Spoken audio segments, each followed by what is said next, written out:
என் தெய்வத்தை வாழ வைத்த என் மக்களுக்கு என் பணிவான வணக்கம். ஸோ சமீப காலமாக நம்ம இணையதளங்களில் பார்த்தீங்கன்னா சில திடீர் தமிழர்கள் கேட்குற கேள்வி பார்த்தீங்கன்னா, சூப்பர் ஸ்டார் என்ன பண்ணார் தமிழ்நாட்டுக்கு? ஸோ அந்த மாதிரி திடீர் தமிழர்களை வந்து இணையதளத்தில் வச்சுக்கிற பேர் பார்த்தீங்கன்னா டம்ளர்கள். அந்த டம்ளர்களுக்கு வந்து கேட்குற ஒரே கேள்வி, சூப்பர் ஸ்டார் என்ன பண்ணார், சூப்பர் ஸ்டார் என்ன பண்ணார், சூப்பர் ஸ்டார் என்ன பண்ணார். அவங்களுக்கு பல முறை நாங்கள் பதில் கொடுத்துட்டோம். ஆனால் அந்த எந்த பதிலுக்கும் அவங்க அதை செவி கொடுத்து கேட்குற மாதிரி தெரியல. அவங்களுக்கு வந்து ஒரு மாதிரி சைக்கோ மென்டாலிட்டியாக உண்டாயிட்டாங்க போல இருக்காங்க. ஸோ நாட்டில் நிறைய பிரச்சனை நடக்குதுங்க. அந்த பிரச்சனையை பற்றி ஒருத்தன் கூட வாய தர மாட்டான். இப்போ உதாரணத்துக்கு கோடி கோடியாக ஊழல் பண்ணி இருக்கிற அரசியல் கட்சி இருக்கு, அதை கேள்வி இதை துப்பு இல்லை. ஒரு முதலமைச்சர் இறந்தாங்க, அந்த இறந்து எத்தனை நாள் ஆகிட்டு அவங்க எப்படி இறந்தாங்கன்றது பல குழப்பத்தில் மர்மத்தில் இருக்கு. அதை பற்றி ஒருத்தங்க எவனும் கேள்வி கேட்கல. ஜாதி பேரை சொல்லி அரசியல் பண்ணி ஆணவ கொலை பண்ணிட்டு இருக்கவன கேள்வி கேட்கல. மதம் பேரை சொல்லி அரசியல் பண்ணுறவன கேள்வி கேட்கல. டியூஷன் நடத்துறன்ற பேரில் இளம் பெண்களை கற்ப சூறையாறவன கேள்வி கேட்கல. 1.5 லட்சம் பேர் இறந்தான் இலங்கையில. அந்த மக்கள் பேரை சொல்லி பிச்சை எடுக்கிறவன எந்த கேள்வியும் கேட்க துப்பு இல்லை. ஆனா சூப்பர் ஸ்டார் என்ன பண்ணார் அப்படின்ற கேள்வி மட்டும் அவங்களுக்கு பதில் கிடைக்கணும். இவனுக்கு எப்படி தெரியும், எப்படியாப்பட்ட ஆளுன்னு தெரியுங்களா? ஏரியா பிரச்சனைக்கு தன் ஏரியாவோட கவுன்சிலரை கூட கேள்வி கேட்க துப்பில்லாத ஒரு ஆளுங்க இவங்களாம். ஏன்னா அடிவியும் நேரில் போய் கேட்டா, இவன் ஃபேஸ்புக்லயோ நீங்க சமூக வலைதளம் கேட்டீங்கன்னா யார் என்னன்னு தேடி வர மாட்டாங்கன்றது இல்லை. அப்படியே வந்து நான் வந்து பெரிய போராளி நினைவு மனசுக்குள்ள உட்காந்து ஃபேஸ்புக்கில் வந்து ஸ்டேட்டஸோ இல்லை எல்லாத்தையுமே பதிவாக வந்து நீங்கள் போட்டு உங்களோட கோவத்தை வெளிப்படுத்தினா ஒன்று நீங்கள் பெரிய புரட்சியாளர் ஆகிடுவோம், பெரிய போராளி ஆகிடுவாங்க அப்படின்ற நினைப்பு.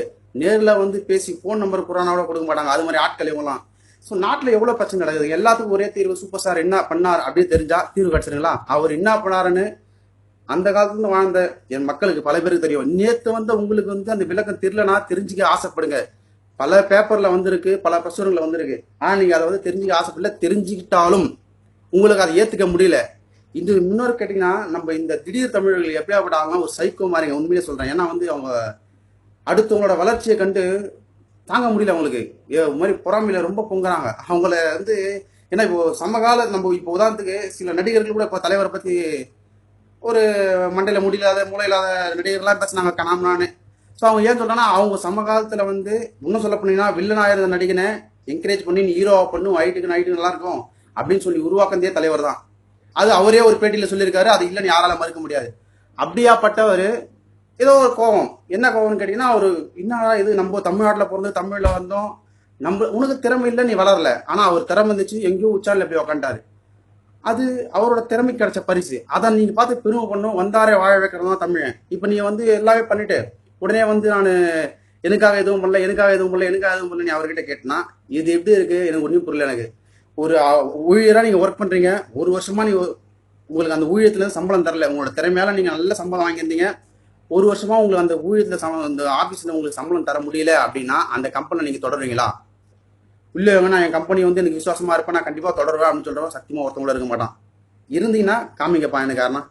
சரி, ஓகே, நீங்கள் அந்த கம்பெனியில் நஷ்டம் ஆயிடுச்சு, உங்களால் உங்கள் வருமானத்துலேருந்து ஒரு பார்ட் ஆஃப் பண்ணி அப்படி கூட வச்சுங்க கொடுக்குறீங்க அப்படின்னா நீங்கள் ஒவ்வொருத்தர்கிட்ட போயிட்டு நான் கொடுத்த பணத்தில் தான் இந்த கம்பெனி வளருது, நாங்கள் என்னோட இதுலேருந்து ஒரு பார்ட் நான் இந்த கம்பெனியோட நஷ்டீடு சப்போர்ட் பண்ணி பேர் பண்ணியிருக்கேன் அப்படின்னு சொல்லிட்டு நோட்டீஸ் போட்டு வச்சு ஒட்டுவீங்களா, இல்லை போஸ்ட் போட்டு ஒட்டிங்களா? ஏங்க சூப்பர் ஸ்டாரு 67 வயசு மனுஷங்க. அவர் இந்த வயசுல வந்து நடிக்கணும்னு அவசியம் இல்லை. அவர் வீட்டில் ஜாலியா இருக்கலாம். ஆனா அவர் நடிக்கிறது எங்க சந்தோஷத்துக்காக, ரசிகர்கள் சந்தோஷத்துக்காக. அப்படியாப்பட்டவர் நீங்க தரம் தாழ்ந்து ஒரு நேற்று கூட மொட்டை சாரி சாரி சாரி சாரி ஒரு மொட்டை சாரு கூட பேசினா ரொம்ப படு கேவலமா. அவர் வந்து நல்ல குடும்பத்துல பார்த்த சரி புறம்போக்கு பிறந்தவர் மாதிரி தெரியல. சரி, தப்பா நினைச்சுக்கிறத கொஞ்சம் ஓவர் எமோஷன் ஆகுது. ஸோ நல்ல குடும்பத்தில் பிறந்த மாதிரி கண்டிப்பாக தெரியல. அவன்லாம் தமிழ்ன்றதுக்கு நாக்கு பிடிச்சி சாவலாம் கண்டிப்பாக. அந்த அவன்லாம் வந்து நாக்கு பிடி கண்டிப்பாக சாவணும். அவன்லாம் வந்து தமிழன் பேர் சொல்றத விட அவன்லாம் திடீர் அவெல்லாம் வந்து ஏன்னா ஒரு அவன் தமிழன் சொல்லிட்டு எங்கேயோ கடல் கிடந்து உட்காந்து பேசிக்கிறாங்க. அவன்லாம் இந்த நாட்டில் அவன் சம்பாதிக்கிற பணத்தில் இந்த நாட்டுக்காக வரி கட்டி அவன் என்ன பேசினா கூட அர்த்தங்குது. கடல் கடந்து உக்காந்து அந்த மொட்டை ஆள் வந்து கண்ட மீன் உட்காந்து பேசிக்கிறான் சூப்பர் ஸ்டாரை. அவர் சூப்பர்.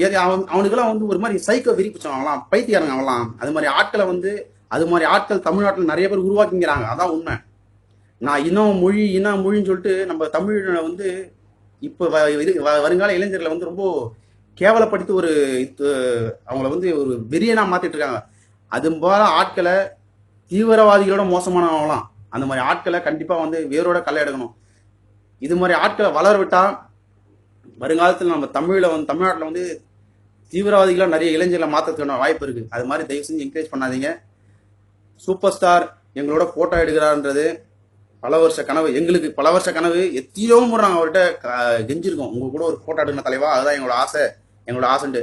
அதுக்காக அவரோட வயசையும் மீறி 67 வயசு ஆள், பெரியவர் அப்படி கூட சொல்லலாம், 67 வயசு. அவர் என்னைக்கும் மறைச்சது இல்லை. திரையுலகில் நடிக்கும் மனிதர், நிஜ வாழ்க்கையில் நடிக்கிறவர் இல்லை அவரு. ஏன்னா ரஜினிகாந்த் அப்படின்ற நடினுக்கு நாங்க ரசிகன். ஆனால் அவருக்குள்ள இருக்கிற நல்ல மனுஷனா எங்களுக்கு தலைவன். அவரை நோக்கி நாங்க போயிட்டு இருக்கோம். எங்களுக்கு இப்படிதான் வாழணும், இப்படிதான் எல்லாமே நம்ம வழிமுறை நடத்தணும் அப்படின்ற எங்களுக்கு வழிகாட்டி அந்த ஒரு நல்ல தலைவன். ஸோ அவரை வந்து நீங்க அசிங்கப்படுத்துறது, கேவலப்படுத்துறது உண்மையிலே பொறுக்க முடியலைங்க. அவர் எங்களை பார்க்கறாருன்றது எங்களுக்கு உச்சக்கட்ட சந்தோஷம். நான் பலமுறை சுத்தி இருக்க சொல்லி என் வாழ்க்கையின் லட்சியமே என் தலைவரை பார்க்கறன்றது வாழ்க்கையின் லட்சியங்கள் ஒன்று. ஏன்னா என்னால் முடியுங்க, எனக்கு உழைப்பு கற்றுக் கொடுத்துறாங்க. ஏன்னா இந்த வருங்காலத்தில் வீடு வாங்குவேன், சொந்தமாக என் சொந்த காலில் நிற்பேன், எல்லாமே நான் என்னால் சாதிக்க முடியும். அந்த உழைப்பை எனக்கு கற்றுக் கொடுத்துறா தலைவர். ஸோ தேவலாம் தயவுசெய்து தலைவரை தப்பாக பேசாதீங்க. தலைவரை தப்பாக பேசுகிற திடீர் தமிழர்களுக்கு இது மிரட்டல் இல்லைங்க, அன்பு வேண்டுகோளோட வச்சு. ஏன்னா நீங்களாம் வந்து காணல் நீர் மாதிரி, நாங்களாம் கடல் அலை போல. அந்த கடல் அலை எப்போ வேணா இருக்கும். நீங்கள் காணல் நீர், கண்ணு எம்மைக்கிற நேரத்தில் காணாமல் போயிடுவீங்க. ஆனால் உங்களுக்கு அப்படியே தூரத்துலேருந்து இந்த காணல் நீர் வண்டியில் வேகமாக போகும்போது தூரத்தில் இந்த காணல் நீர் பார்த்தா டக்குனு பிரேக் அடிப்பாங்க. ஓ தண்ணி இருக்கு போல, சறுக்கி விட்டுருமோ என்ற பயம். அந்த பயத்தை நீங்கள் வந்து அந்த வந்து ஒரு எப்படி சொல்கிறது, அது வந்து ஒரு ஜஸ்ட் ஒரு இது மாதிரி, ஒரு கொஞ்ச நேரம் ஒரு இது மாட்டாது. அதுக்கு பார்த்து பயப்படணும்னு அர்த்தம் இல்லை. நாங்கள்லாம் வந்து கடல் அலை போல. அது என்னைக்கா ஒரு நாள் சுனாமியாக மாச்சுன்னா திடீர் தமிழ் ஒருத்தவங்க இருக்க மாட்டீங்க. ஞாபகம் வச்சுங்க. தேவையில்லாமல் சூப்பர் ஸ்டாரை பேசாதீங்க. இதை நான் பேசுறது கரெக்டாக பொதுவான ஆட்களாக இருக்க என் தமிழ் மக்களுக்கு புரியும். ஆனால் அந்த திடீர் டம்பருங்களுக்கு கோவத்தை கலப்பினாலும் அதை பற்றி கவலை கிடையாது. நாங்கள் பொங்கனா நீ இருக்க மாட்டேன். மகிழ்ச்சி. வாழ்க இந்தியா, வளர்க இந்தியா. ஜெய்ஹிந்த்.